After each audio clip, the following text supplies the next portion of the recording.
নমস্কাৰ বন্ধু বান্ধৱীসকল আপোনালোক সকলোকে পুনৰবাৰকে স্বাগতম জনাইছো এটা নতুন ভিডিঅলৈ তেবনকৰ ইতিমধ্যে আপোনালোকৰ কাৰণে নতুনকৈ ভেকেন্সি মুকলি কৰা হৈছে এটো যিটো ভেকেন্সি মুকলি কৰা হৈছে এটো কোনটো ডিপাৰ্টমেন্টৰ ফালৰ পৰা মুকলি কৰা হৈছে আপোনালোকে কি দৰে আবেদন কৰিব কিমাটা পদ মুকলি কৰা হৈছে সকলোখিনি আজিৰ এই ভিডিঅটোৰ যোগেতে আপোনালোকে বিতংভাৱে জানিব পাৰিব সেইকাৰণে বন্ধুসকল আপোনালোকে ভিডিঅটো আৰম্ভণিৰ পৰা শেষলৈ চাই থাকিব চেনেলটো যদি প্ৰথমবাৰকে ভিজিট কৰিছে তেতিয়াহ'লে চেনেলটো সাবস্ক্ৰাইব কৰি ল'ব আৰু কাষত দিয়া বেল আইকনটো প্ৰেছ কৰিবলৈ নাপাহৰিব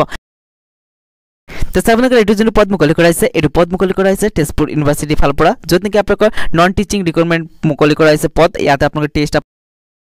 ইয়াতে সাপৰে বন্ধুসকল তেজপুৰ ইউনিভাৰ্চিটি ফালৰ পৰা আপোনালোকৰ ইয়াতে যিনি কি পদ কেইটা কাৰণে আবেদন প্ৰক্ৰিয়া ইতিমধ্যে আৰম্ভ হৈ গৈছে আৰু আবেদন কৰা যিনি কি আপোনালোকৰ লাষ্ট ডেট হেতু হৈছে 15/6/2024 মানে বন্ধুসকল 15 জুনলৈকে আপোনালোকে ইয়াৰ কাৰণে আবেদনটো কৰিব পাৰিব ইয়াতে সাপৰে বন্ধুসকল আপোনালোকৰ বহু কেইটা ইয়াতে পদ মুকলি কৰা হৈছে প্ৰথমটো পদ হৈছে আপোনালোকৰ ৰেজিষ্ট্ৰাৰ যত নেকি এডমিনিষ্ট্ৰেটৰ পদ আছে এটা আৰু লগতে বন্ধুসকল ইন্টাৰনেল অডিট অফিচাৰ পদ মুকলি কৰা হৈছে ইয়াতে আপোনালোকে চাব পাৰে এটা ইয়াতে বন্ধুসকল বহু কেইটা ইয়াতে ডিপাৰ্টমেন্ট দিয়া হৈছে আৰু ডিপাৰ্টমেন্ট বাই আপোনালোকৰ যিনি কি ভেকেন্সি আছে সেই কেইটা মুকলি কৰা হৈছে ইয়াৰ লগতে আপোনালোকে জনাইতে বন্ধুসকল যদি আপোনালোকে এই কেইটা কাৰণে আবেদন কৰিব বিচাৰে ইয়াৰ কাৰণে আপোনালোকে এজ লিমিটটো বান্ধি দিয়া হৈছে ইয়াতে চাব পাৰে বন্ধুসকল যদি আপোনালোকে ইয়াতে ৰেজিষ্ট্ৰাৰ পদ মুকলি কৰা হৈছে যত নেকি আপোনালোকে আবেদন কৰিব বিচাৰে তেতিয়াহ'লে ইয়াতে আপোনালোকে মেক্সিমাম যিনি কি এজ আছে হেতু 57 হ'ব পাৰিব ইয়াতে চাব পাৰে বন্ধুসকল এছিষ্টেণ্ট ৰেজিষ্ট্ৰাৰ পদ যদি আপোনালোকে আবেদন কৰিছে তেতিয়াহ'লে আপোনালোকে মেক্সিমাম ইয়াতে যিনি কি এজ আছে হেতু 40 ইয়াৰ্স হ'ব পাৰিব তেনে এই ধৰণে আপোনালোকে যিনি কি এজ আছে এটো বগাই দিয়া হৈছে ইয়াৰ উপৰি বন্ধুসকল যদি আপোনালোকে এডুকেশ্যন কোৱালিফিকেশ্যনৰ কথা কওঁ তেতিয়াহ'লে আপোনালোকে ইয়াতে যিনি কি আপোনালোকৰ পদ কেইটা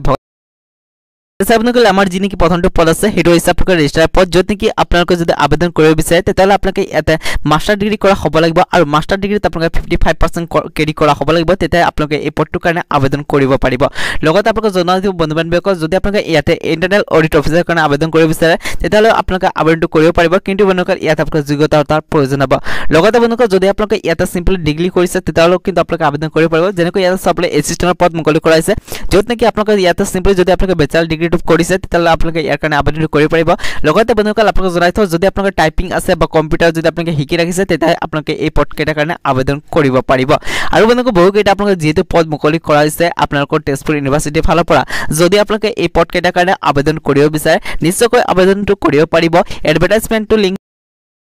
আৰু এটা জনাইতো বন্ধুসকল যদি আপোনালোকে এই পদ কেইটাৰ কাৰণে আবেদন কৰিব বিচাৰে নিশ্চয়কৈ কৰিব পাৰিব ইয়াৰ যেহেতু আবেদন প্ৰক্ৰিয়া ইতিমধ্যে আৰম্ভ হৈ গৈছে আৰু ইয়াতে আবেদন কৰা যিনি কি লাষ্ট ডেট হেতু হৈছে 15 জুন 2024 ইয়াৰ ভিতৰতে যদি আপোনালোকে ইচ্ছুক হয় তেতিয়াহ'লে আবেদনটো কৰি ল'ব আৰু বন্ধুসকল যদি আপোনালোকে আবেদন কৰোঁতে কিবা অসুবিধাৰ সন্মুখীন হয় তেতিয়াহ'লে ভিডিঅ'টোৰ কমেণ্ট সেকশ্যনত নিশ্চয়কৈ জনাই দিব মই আপোনালোকক ৰিপ্লাইটো দি দিম বন্ধুসকল আজিৰ এই ভিডিঅ'টো ইমান আছে ব্লগ আজিৰ এই ভিডিঅ'টো ইয়াতে সমাপ্ত কৰোঁ।